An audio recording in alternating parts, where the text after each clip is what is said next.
Bapa kami yang ada di dalam kerajaan sorga, di dalam nama Tuhan Yesus Kristus, kami bersyukur dan berterima kasih Tuhan. Kalau kesempatan ini kembali kami boleh datang kepadamu. Bapa, sebentar kami akan membaca, merenungkan firman-Mu. Mari Tuhan singkapkan segala yang terselubung dari firman-Mu. Buat kami mengerti apa yang menjadi kehendak-Mu melalui firman-Mu. Tuhan, sebelumnya Engkau ampuni terlebih dahulu segala dosa dan kesalahan kami. Tuhan, sucikan hati dan pikiran kami, kuasai keberadaan kami seluruhnya ya Bapa, roh, jiwa dan tubuh kami, hati pikiran kami, kuasai dengan kuat kuasa Roh Kudus-Mu. Terima kasih Bapa, kami menyerahkan segala doa dan permohonan kami ini yang kami imani dan kami peralaskan hanya di dalam nama Tuhan Yesus Kristus yang menjadi Tuhan dan Juru Selamat kami. Kami sudah berdoa dan mengucap syukur. Haleluya. Amin. Shalom. Salam sejahtera di dalam nama Tuhan Yesus Kristus. Saudara, mari kita melanjutkan pembacaan firman Tuhan di dalam kitab Wahyu. Pasal 17 mulai. Penghakiman atas Babel. Lalu datanglah seorang dari ketujuh malaikat yang membawa ketujuh cawan itu dan berkata kepadaku, "Mari ke sini, aku akan menunjukkan kepadamu putusan atas pelacur besar yang duduk di tempat yang banyak airnya. Dengan dia, raja-raja di bumi telah berbuat cabul, dan penghuni-penghuni bumi telah mabuk oleh anggur percabulannya. Dalam roh aku dibawanya ke padang gurun, dan aku melihat seorang perempuan duduk di atas seekor binatang yang merah ungu, yang penuh tertulis dengan nama-nama hujat. Binatang itu mempunyai 7 kepala dan 10 tanduk, dan perempuan itu memakai kain ungu dan kain kirmisi yang dihiasi dengan emas, permata, dan mutiara. Dan di tangannya ada suatu cawan emas penuh dengan segala kekejian dan kenajisan percabulannya. Dan pada dahinya tertulis suatu nama, suatu rahasia, Babel besar, ibu dari wanita-wanita pelacur dan dari kekejian bumi. Dan aku melihat perempuan itu mabuk oleh darah orang-orang kudus dan darah saksi-saksi Yesus. Dan ketika aku melihatnya, aku sangat heran. Lalu kata malaikat itu kepadaku, "Mengapa engkau heran? Aku akan mengatakan kepadamu rahasia perempuan itu dan rahasia binatang yang memikulnya, binatang yang berkepala 7 dan bertanduk 10 itu. Adapun binatang yang telah kau lihat itu telah ada, namun tidak ada. Ia akan muncul dari jurang maut, dan ia menuju kepada kebinasaan. Dan mereka yang diam di bumi, yaitu mereka yang tidak tertulis di dalam kitab kehidupan sejak dunia dijadikan, akan heran apabila mereka melihat bahwa binatang itu telah ada, namun tidak ada, dan akan muncul lagi. Yang penting di sini ialah akal yang mengandung hikmat. Ketujuh kepala itu adalah 7 gunung, yang di atasnya perempuan itu duduk. Ketujuhnya adalah juga 7 raja. 5 di antaranya sudah jatuh, yang satu ada dan yang lain belum datang. Dan jika ia datang, ia akan tinggal seketika saja. Dan binatang yang pernah ada dan yang sekarang tidak ada itu, ia sendiri adalah raja ke-8, dan Namun demikian, satu dari ketujuh itu dan ia menuju kepada kebinasaan. Dan ke-10 tanduk yang telah kau lihat itu adalah 10 raja yang belum mulai memerintah, tetapi 1 jam lamanya mereka akan menerima kuasa sebagai raja bersama-sama dengan binatang itu. Mereka seia sekata, kekuatan dan kekuasaan mereka berikan kepada binatang itu. Mereka akan berperang melawan anak domba, tetapi anak domba akan mengalahkan mereka, karena ia adalah Tuhan di atas segala Tuhan dan Raja di atas segala raja. Mereka bersama-sama dengan dia juga akan menang, yaitu mereka yang terpanggil, yang telah dipilih, dan yang setia. Lalu ia berkata kepadaku, semua air yang telah kau lihat di mana wanita pelacur itu duduk adalah bangsa-bangsa dan rakyat banyak dan kaum dan bahasa. Dan ke-10 tanduk yang telah kau lihat itu serta binatang itu akan membenci pelacur itu, dan mereka akan membuat dia menjadi sunyi dan telanjang, dan mereka akan memakan dagingnya dan membakarnya dengan api. Sebab Allah telah menerangi hati mereka untuk melakukan kehendaknya dengan seia sekata, dan untuk memberikan pemerintahan mereka kepada binatang itu sampai segala firman Allah telah digenapi. Dan perempuan yang telah kau lihat itu adalah kota besar yang memerintah atas raja-raja di bumi. Jatuhnya Babel. Kemudian daripada itu aku melihat seorang malaikat lain turun dari sorga.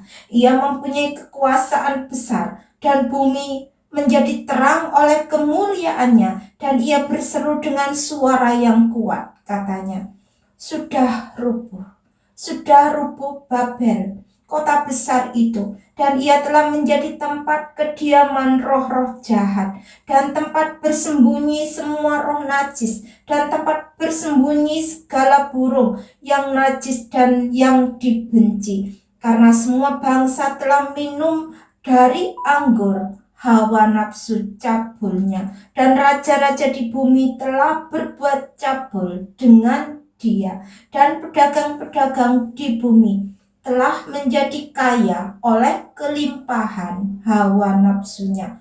Lalu aku mendengar suara lain dari sorga berkata, pergilah kamu hai umatku, pergilah daripadanya, supaya kamu jangan mengambil bagian dalam dosa-dosanya, dan supaya kamu jangan turut ditimpa malapetaka-malapetakanya, sebab dosa-dosanya telah bertimbun-timbun sampai ke langit, dan Allah telah mengingat segala kejahatannya.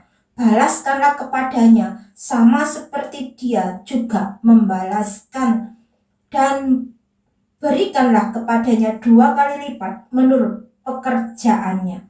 Campurkanlah baginya 2 kali lipat di dalam cawan pencampurannya. Berikanlah kepadanya siksaan dan perkabungan sebanyak kemuliaan dan kemewahan yang telah ia nikmati.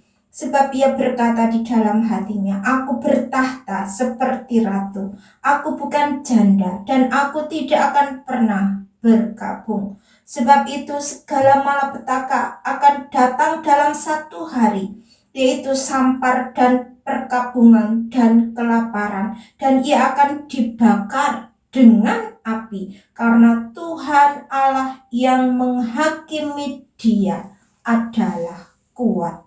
Dan raja-raja di bumi yang telah berbuat cabul dan hidup dalam kelimpahan dengan dia akan menangisi dan meratapinya.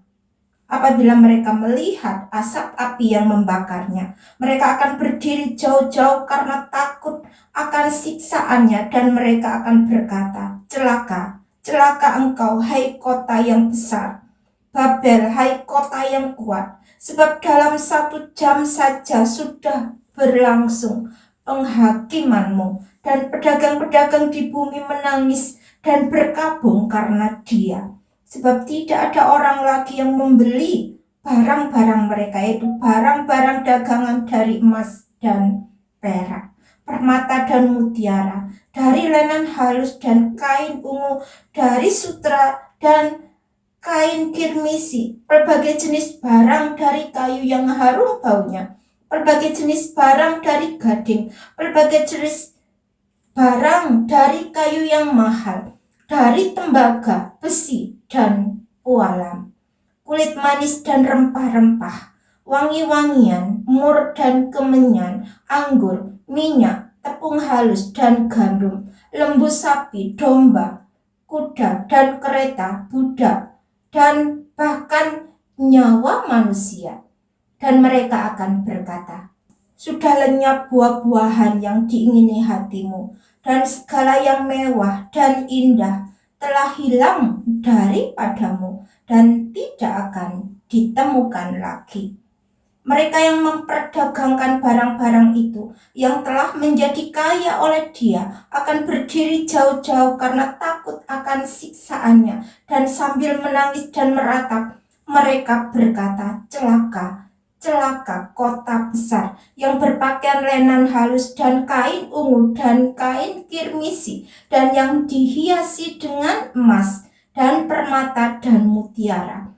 Sebab dalam 1 jam saja kekayaan sebanyak itu sudah binasa, dan setiap nahkoda dan pelayar dan anak-anak kapal dan semua orang yang mata pencahariannya di laut berdiri jauh-jauh dan berseru ketika mereka melihat asap api yang membakarnya, katanya, kota manakah yang sama dengan kota besar ini? Dan mereka menghamburkan debu ke atas kepala mereka dan berseru sambil menangis dan meratap, katanya, celaka, celaka, kota besar yang olehnya semua orang yang mempunyai kapal di laut telah menjadi kaya oleh barangnya yang mahal, sebab dalam 1 jam saja ia sudah binasa. Bersukacitalah atas dia, hai sorga, dan kamu, hai orang-orang kudus, rasul-rasul dan nabi-nabi, karena Allah telah menjatuhkan hukuman atas dia karena kamu.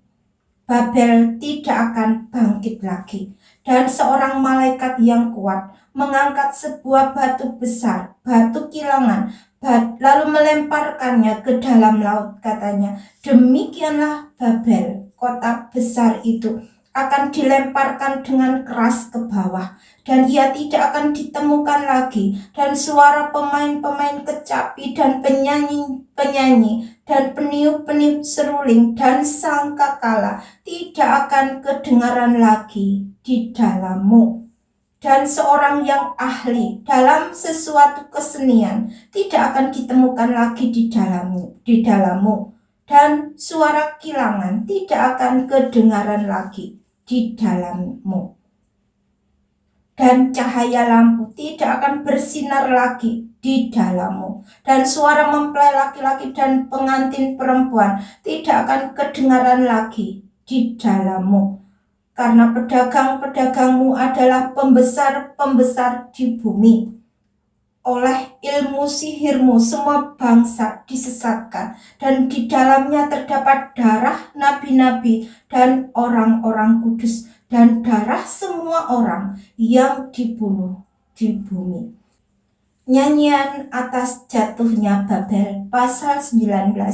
Kemudian daripada itu aku mendengar seperti suara yang nyaring dari himpunan besar orang banyak di sorga, katanya, haleluya, keselamatan dan kemuliaan dan kekuasaan adalah pada Allah kita. Sebab benar dan adil segala penghakimannya, karena ialah yang telah menghakimi pelacur besar itu, yang merusakkan bumi dengan pencabulannya. Dan ialah yang telah membalaskan darah hamba-hambanya atas pelacur itu. Dan untuk kedua kalinya mereka berkata, haleluya, ya, asapnya naik sampai selama-lamanya. Dan ke-24 tua-tua dan keempat makhluk itu tersungkur dan menyembah Allah yang duduk di atas tahta itu. Dan mereka berkata, amin, haleluya. Maka kedengaranlah suatu suara dari tahta itu. Pujilah Allah kita, hai kamu semua hambanya, kamu yang takut akan Dia, baik kecil maupun besar. Perjamuan kawin anak domba. Lalu aku mendengar seperti suara himpunan besar orang banyak, seperti desau air bah, dan seperti deru guruh yang hebat, katanya, haleluya. Karena Tuhan Allah kita yang maha kuasa telah menjadi Raja. Marilah kita bersuka cita dan bersorak-sorai dan memuliakan Dia, karena hari perkawinan anak domba telah tiba dan pengantinnya telah siap sedia. Dan kepadanya dikaruniakan supaya memakai kain lenan halus yang berkilau-kilauan, yang putih bersih. Lenan halus itu adalah perbuatan-perbuatan yang benar dari orang-orang kudus. Lalu ia berkata kepadaku, tuliskanlah, berbahagialah mereka yang diundang ke perjamuan kawin anak domba. Katanya lagi kepadaku, perkataan ini adalah benar, perkataan-perkataan dari Allah. Maka tersungkurlah aku di depan kakinya untuk menyembah Dia. Tetapi ia berkata kepadaku, janganlah berbuat demikian. Aku adalah hamba, sama dengan engkau dan saudara-saudaramu yang memiliki kesaksian Yesus. Sembahlah Allah, karena kesaksian Yesus adalah roh nubuat. Firman Allah. Lalu aku melihat sorga terbuka. Sesungguhnya ada seekor kuda putih, dan ia yang menungganginya bernama Yang Setia dan Yang Benar. Ia menghakimi dan berperang dengan adil, dan matanya bagaikan nyala api yang di atas kepalanya terdapat banyak mahkota, dan padanya ada tertulis suatu nama yang tidak diketahui seorang pun kecuali ia sendiri. Dan ia memakai jubah yang telah dicelup dalam darah, dan namanya ialah Firman Allah. Dan semua pasukan yang di sorga mengikuti Dia.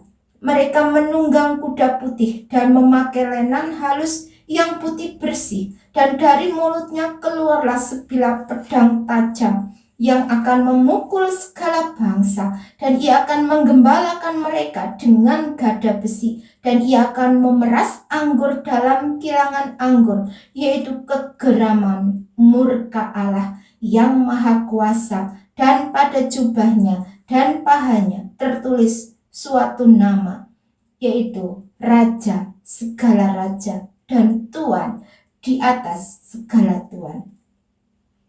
Binatang serta nabinya dikalahkan.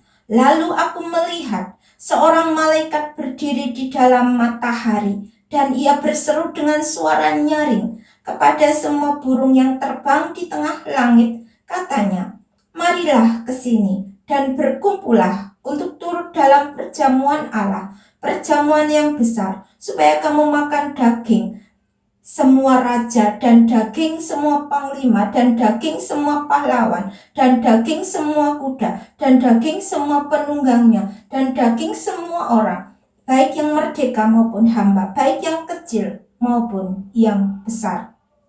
Dan aku melihat binatang itu dan raja-raja di bumi serta tentara-tentara mereka telah berkumpul untuk melakukan peperangan melawan penunggang kuda itu dan tentaranya. Maka tertangkaplah binatang itu, dan bersama-sama dengan dia nabi palsu yang telah mengadakan tanda-tanda di depan matanya, dan dengan demikian ia menyesatkan mereka yang telah menerima tanda dari binatang itu dan yang telah menyembah patungnya. Keduanya dilemparkan hidup-hidup ke dalam lautan api yang menyala-nyala oleh belerang. Dan semua orang lain dibunuh dengan pedang yang keluar dari mulut penunggang kuda itu, dan semua burung kenyang oleh daging mereka. Bapa, kami sudah mendengarkan firman-Mu. Kiranya tanamkan apa yang baik itu di dalam hati kami, Bapa. Kiranya kasih-Mu memampukan kami untuk kami senantiasa mengingat akan Engkau. Dari setiap perkataan firman-Mu, hidupkan Tuhan. Oh haleluya dalam hati kami. Kiranya kasih-Mu melingkupi kami, menuntun kami, supaya kami, oh Tuhan, tetap setia, oh mengiring Engkau sampai Tuhan datang kali yang kedua. Terima kasih Bapa. Kami menyerahkan segala doa dan permohonan kami ini yang kami imani dan kami peralaskan hanya di dalam nama Tuhan Yesus Kristus yang menjadi Tuhan dan Juru Selamat kami. Kami sudah berdoa dan mengucap syukur. Haleluya. Amin.